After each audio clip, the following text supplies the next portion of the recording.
Hi everyone, Alejandro here with Autel Robotics. In this video, we will cover the basics of the remote controller for your EVO drone. Welcome to the flight deck.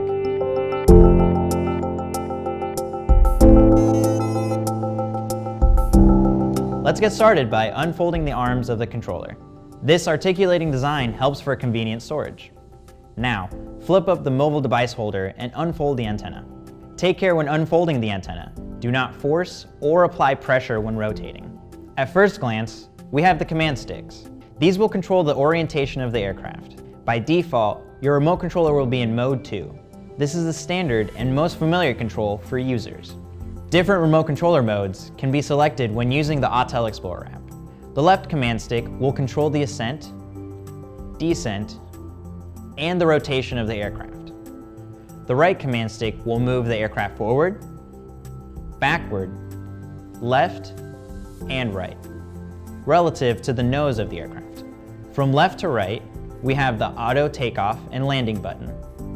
When the motors are idling, this button will command the aircraft to take off autonomously.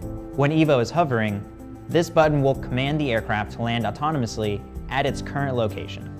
Next, we have the power button. Hold this button down for 3 seconds to turn the remote controller on or off. The remote controller is now powered on and waiting to connect to EVO. The pause button will command the aircraft to pause any autonomous flight operations. You can press this button again to resume your autonomous flight. The last button is the Go Home button. Pressing this button will command the aircraft to return to its home location. At the top of the controller, we can find the mobile device holder. 2 antennae are used to send and receive flight controls and video transmission. On the left is our gimbal pitch dial. Here, we can make adjustments to the camera angle. Under that, we have the record video button. On the back side of the remote controller are 2 programmable buttons which can be assigned a variety of options within the Autel Explorer app. On the right is the shutter button to capture still images. Above that is the screen navigation dial and a display button to navigate the menu options. The remote controller was built specifically for use with EVO and supports a 3.3-inch OLED screen that provides critical flight details and allows a live video downlink without the need of the Autel Explorer app. To access all of the advanced settings and autonomous flight modes EVO has to offer, you will need a mobile device connected and running the Autel Explorer app. This free app can be downloaded from the iOS App Store or Google Play Store. We will cover the Autel Explorer app in another video. For now, let's take a look at the information available on the remote controller screen. The OLED screen offers 2 main views, the flight information panel and the live video feed. The flight information panel will provide telemetry such as altitude, distance, speed, and the gimbal tilt's angle. A flight status bar in the middle of the screen lets you know if you're ready to go and what flight mode you're in.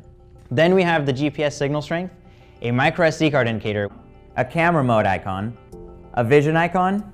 Last, we have the remote controller signal strength. Under that, we have the aircraft battery life indicator, an estimated time of flight remaining, and then the battery life of the remote controller. To access the live video feed, press the display button on the top right of the remote controller to switch from the flight information panel to the live video feed. At the top, we have our basic flight information, the estimated flight time remaining, remote controller battery percentage, telemetry such as altitude, distance from the hold point, speed, and the gimbal pitch angle. At the bottom, we have the basic camera settings. Some of the options are grayed out and will be activated depending on your settings. By pressing in on the navigation wheel, we can change between auto or manual camera settings. In manual, we have access to quickly change the ISO and shutter speed. In auto, we can change the exposure value or EV. Selecting the gear icon will allow you to enter the settings menu. Here, we can adjust more camera options, flight settings, remote controller settings, vision system options, and general settings. Press the display button to back out of any menu.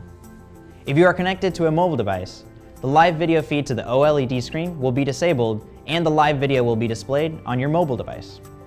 That's the basics of the remote controller.